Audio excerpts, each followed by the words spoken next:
नमस्कार दोस्तों, हमारे YouTube चैनल पर एक बार फिर आपका स्वागत है।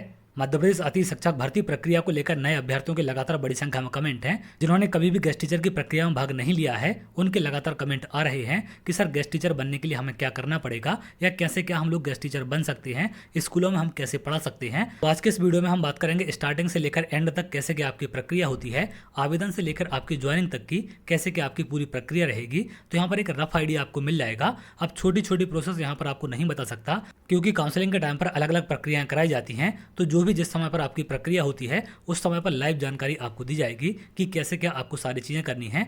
अभी यहाँ पर एक रफ आइडिया आप ले लीजिए। जो भी नए अभ्यर्थी हैं जिन्होंने कभी भी गेस्ट टीचर के रूप में काम नहीं किया है या फिर कभी भी अपना पंजीयन नहीं किया है, जो गेस्ट टीचर बनना चाहते हैं, तो सबसे पहले आपको क्या करना पड़ता है। जैसा कि यहाँ पर आप देख रहे हैं, सबसे पहले आपको जीएफएमएस पोर्टल पर अपनी प्रोफाइल बनानी पड़ेगी। जो आपका नया पंजीकरण है, अभी आपका पंजीयन नहीं चल रहा है, अगले महीने पंजीयन स्टार्ट होने की आपकी संभावना है, जैसा कि विभाग से अपडेट निकल कर सामने आई है।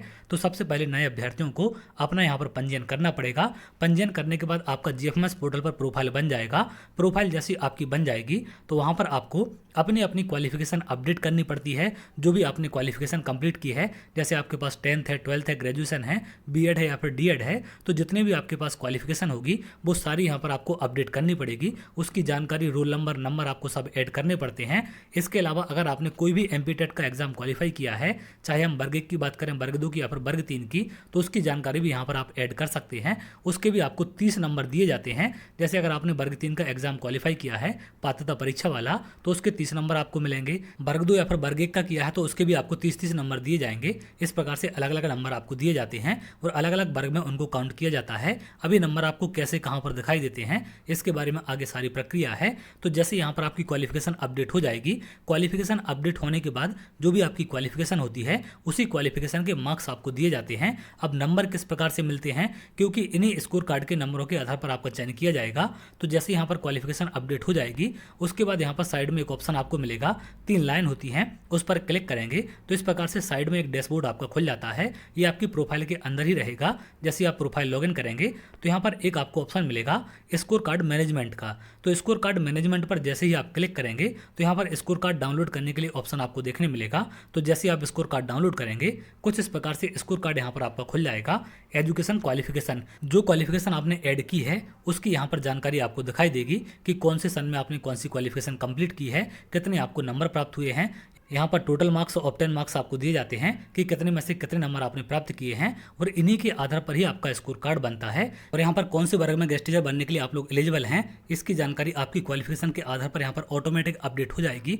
इसमें आपको किसी भी प्रकार का परेशान नहीं होना है। जैसा कि यहाँ पर आप देख पा रहे हैं स्कोर कार्ड पैनल डिटेल, तो यहाँ पर जो क्वालिफिकेशन अपडेट की गई है इसी के आधार पर स्कोर कार्ड आपका ऑटोमेटिक जनरेट हो जाएगा और ये पोर्टल पर सारी जानकारी आपको देखने मिलेगी। जैसे यहाँ पर इन्होंने 11वीं 12वीं की है तो इसके नंबर यहाँ पर इन्होंने जो ऐड किए हैं कि 12वीं क्लास में इनके कितने मार्क्स हैं, 500 में से 421 नंबर हैं। तो 500 में से जो 421 नंबर मिले हैं, इसका परसेंटेज निकाला जाएगा कि कितने परसेंट है। तो इनके यहाँ पर 84.2% हैं। वो 100 नंबर आपके बीएड के और डीएड के दिए जाते हैं। तो 100 नंबर आपके ये होंगे और जितने परसेंटेज आपने क्वालिफिकेशन में प्राप्त किए हैं उतने नंबर और ऐड हो जाते हैं। तो 100 नंबर आपके बीएड के हैं और 84.2% यहाँ पर इन्होंने 12वीं में प्राप्त किए हैं। तो 184.2 नंबर का इनका स्कोर कार्ड बन जाएगा। और 12वीं इन्होंने कंप्लीट की है तो ये किसके लिए एलिजिबल है, यहाँ पर पीसीएम से किया है तो SSS3 लैब के लिए एलिजिबल हैं। यहाँ पर अगर हम 12वीं की बात करें तो यहाँ पर SSS3 के लिए भी एलिजिबल हैं। वर्ग 3 गेस्ट टीचर के लिए, वर्ग 3 गेस्ट टीचर लैब के लिए यहाँ पर भी आप स्कोर कार्ड देख सकते हैं। यहाँ पर जो आपका वर्ग 3 की अगर हम बात करें तो इसमें बीएड वालों को मान्य नहीं किया गया है, इसलिए यहाँ पर आप देख सकते हैं इनके कुछ नंबर यहाँ पर कम किए गए हैं। 100 नंबर इनके टोटल यहाँ पर कम कर दिए गए हैं।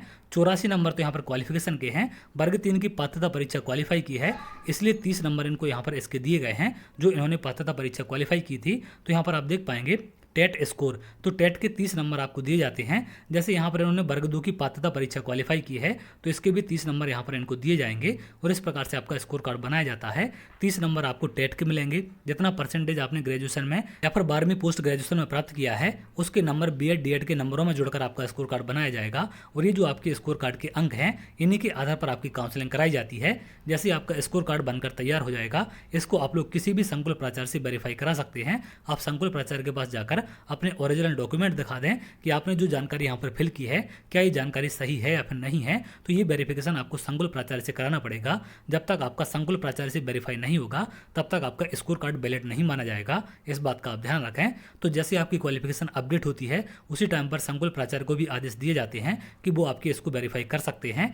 तो यहाँ पर जैसे आपका स्कोर कार्ड बनकर तैयार हो जाएगा उसके बाद आगे आपको क्या करना है, पोर्टल पर ही आपके अपडेट दिए जाएंगे। यहाँ पर काउंसलिंग को लेकर पोर्टल पर आपका अपडेट आएगा। इसमें थोड़ा सा अगर आप नीचे जाएं गेस्ट फैकल्टी काउंसलिंग का, तो यहाँ से आपकी काउंसलिंग कराई जाएगी। अब यहाँ पर आपको स्कूलों की चॉइस फिलिंग करनी पड़ती है, कौन से जिले में कौन सी तहसील में आप स्कूल चाहते हैं, किन्हें आप प्राथमिकता देना चाहते हैं, उनकी जानकारी यहाँ पर सारी आपको ऐड करनी पड़ती है। उसके बाद आपकी काउंसलिंग कराई जाएगी। जिनके नंबर ज़्यादा होंगे मेरिट के आधार पर उनका चयन किया जाता है और जैसे आपका चयन हो जाएगा उसके बाद मेरिट लिस्ट आपकी जारी की जाती है। मेरिट लिस्ट आपको कहाँ से और कैसे देखने मिलेगी ये भी आपकी प्रोफाइल पर ही आ जाती है। जैसा कि यहाँ पर आप देख रहे हैं ज्वाइनिंग ऑर्डर प्रबंधन, यहाँ पर आपका नाम होगा और यहाँ पर कौन सा आपका डाइस कोड है, कौन सा स्कूल आपको मिला है, कौन से पैनल में आपका नाम आया है, तो यहाँ पर इस प्रकार का स्कूल आपको अलॉट कर दिया जाएगा। अति शिक्षक द्वारा दी गई साला, तो ये साला इनको मिल चुकी है। इस प्रकार से आपकी पूरी की पूरी काउंसलिंग कराई जाती है। इसके बीच में और भी छोटी छोटी प्रक्रियाएं होती हैं, तो जैसी वो प्रक्रिया आपकी स्टार्ट होंगी उसको लेकर तमाम जानकारी आपको स्टेप बाय स्टेप मिल जाएगी। अभी मैंने एक रफ आइडिया आपको दे दिया है कि कैसे कैसे आपको गेस्ट टीचर बनना है, कैसे स्कूल में आप पढ़ा सकते हैं। तो जैसे ही आपका मेरिट लिस्ट में नाम आ जाएगा आपको संबंधित स्कूल में जाना है। संबंधित स्कूल में जाकर जो आपका पोर्टल पर ज्वाइनिंग ऑर्डर होगा उसे लेकर आपको जाना पड़ेगा और वहाँ पर उनको आप दिखाएंगे तो वहाँ से वो भी उसे वेरीफाई करेंगे। उसके बाद आपकी आगे ज्वाइनिंग कराई जाएगी। इस प्रकार से पूरी की पूरी आपकी प्रक्रिया होती है। तो तमाम जानकारी आगे आपको स्टेप बाय स्टेप देखने मिलेगी क्योंकि अगले महीने से आपकी प्रक्रिया स्टार्ट की जाएगी। तो आप लोग यूट्यूब चैनल के साथ जुड़ सकते हैं जिससे समय समय पर सारे अपडेट आपको लगातार मिल सकें और किसी भी प्रकार से आपको कहीं पर भी परेशान ना होना पड़े। इसके साथ साथ आप लोग टेलीग्राम ग्रुप भी ज्वाइन कर सकते हैं। उसका लिंक भी आपको नीचे वीडियो के डिस्क्रिप्शन में मिल जाएगा। वहाँ पर जो भी आदेश आते हैं विभाग से या पर जो भी जानकारी होती है, वीडियो होते हैं, उन सब की लिंक वहाँ पर आपको मिल जाती है। ऑर्डर वहाँ पर आपके शेयर कर दी जाते हैं तो उन्हें भी वहाँ से आप डाउनलोड कर सकते हैं। तो चलिए आगे जैसे कोई अपडेट होगी मैं आपको सारी चीज़ें क्लियर कर दूंगा। अगर आप ऐसी जानकारी चाहते हैं तो हमारे चैनल के साथ जुड़ सकते हैं जिससे और भी इंपॉर्टेंट अपडेट आपको मिल सके।